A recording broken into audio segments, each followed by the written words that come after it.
What's going on, guys? This is Snoo603 and Fake Thriller, and welcome to another episode of our Battlefield 3 weapon reviews. Today, we're looking at the G3A3. This gun is available for the Assault class only, and is unlocked after earning 441,000 points within co-op mode. A little bit of weapon info for you guys on the G3A3. The country of origin is Germany. The magazine capacity is 20 rounds plus one in the chamber. The fire rate is 550 rounds per minute. The fire type is full auto and semi-auto. The reload time is 2.1 seconds with a bullet chambered, or 3.4 seconds if the magazine is completely empty.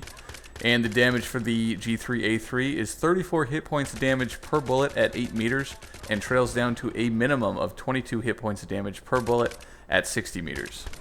I'm not trying to sound like a broken record as of late, but we've been on a run of phenomenal weapons, and the G3A3 is not going to be breaking that trend anytime soon. The G3A3 is the last weapon that I unlocked in Battlefield 3, and I'm really kicking myself in the ass for taking so long to use it.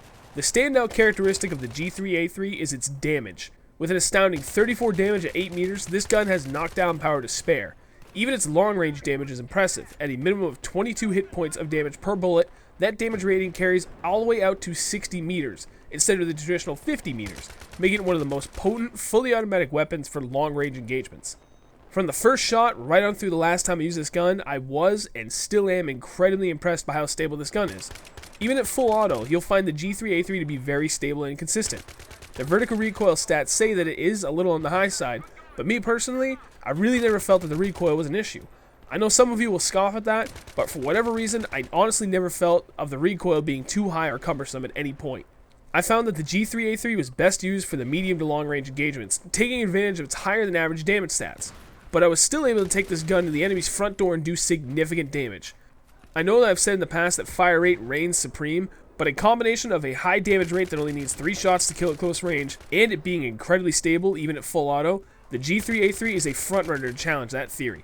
However, for those to be really effective, you have to have pretty good accuracy.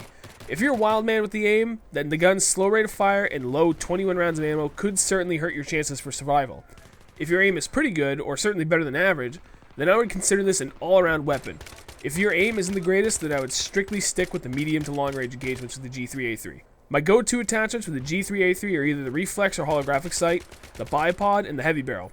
I really enjoyed using this gun to take down enemies from long range, but it was also a lot of fun to work flanking routes and take advantage of this gun's close-range damage to decimate enemies extremely quickly. I'm going to give the G3A3 a 4 to 5. It's one of the few guns that I feel its versatility is dictated by one's aim. If you have great aim, then consider this an awesome, extremely versatile weapon. If your aim is questionable, then I would stick to medium to long range engagements, and leave the frontline engagements to your teammates. But at the end of the day, with these damage stats and its stability, this is a gun I recommend everyone try out. The G3A3 is one of the more unique weapons in the Assault class, and it's incredibly underused. The G3 sports one of the slowest fire rates in the game, but to make up for that, it deals higher maximum damage and holds higher damage per bullet at range than any other assault rifle, making it perfect for picking off enemies from a distance. I found that tap firing the G3 as if it were semi-automatic gives you better control and overall accuracy. You'll see greater success when you try to take down enemies at range if you pick your shots and fire slowly. The problem with the G3 is that eventually, and possibly more often than not, you're going to end up in a close-range engagement. For those situations, I found the M26 Mass shotgun to complement the range of the G3 perfectly. Just don't get too bold knowing you have a shotgun for backup. You're still going to need to play smart and predict enemy movement to make the most out of this combination. I'd recommend using the underslung rail for your Mass, as well as any standard red dot sight. You're going to want the accuracy at range without sacrificing up-close clarity. I'm rating the G3A3 a 4 out of 5. It's not a weapon the majority of players would prefer, but I found the added stopping power and a few smart attachments make it more than formidable.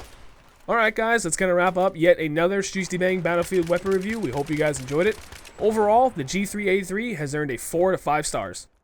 Alright guys, as always, we're interested to know what you think of this weapon, so leave us a comment and tell us what you would rate it and why. Also, if you could rate the video with either a like or dislike, we would appreciate it. And finally, if you're interested to see what we think of the other weapons in Battlefield 3, check the description for a link that will take you to the entire playlist. Thanks for watching. If you're looking for a little bit more Shustybang in your internet, be sure to follow us on Twitter at twitter.com/snoop603 and twitter.com/fakethriller. In addition, you can find us on Facebook at facebook.com/Shustybang. Also, be sure to follow me on Twitch TV so you can catch up with all our live streams in the future. twitch.tv/fakethriller.